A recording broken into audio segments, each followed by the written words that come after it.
Hozir o'rganib usta men o'zi bilardim-ku, endi bu darajadaligini bilmasdim.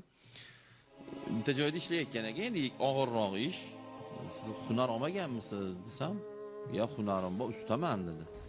Uy ustasi bunaqa devorni uy qurar ekan xullas. Zo'r-ku. Shunday hunarist turib to'g'risida bu ish bo'lmaydi erkak kishiga. Qilmang buni desam. Qoraga ustachilikni bezillab tashadim. Bezillaganimdan tashadim bu ishni degan. Mana shu. Keyin usta bo'lganimcha o'zim bilaman, ustachilik yengil kasb emas. Men o'zim devor, beton, tom, patolog, eshik rom qilgan bolaman men. Mana Nusrxon. Yaxshi bilaman ustachilik qiyinligini. Qiyin bo'ldimi desam, yo'q deya. Ishlagan joylarimizdan haqlarimizni ololmayapmiz deya. Tasavvur qilyapsizmi? Hozir o'sha yerda kuniga necha pul topasiz? 100 ming, 120 ming deyapti o'sha ishda. Hisoblasam 3,5-4 million ekan desam, ha deyapti. Yo'q, hammasi shu.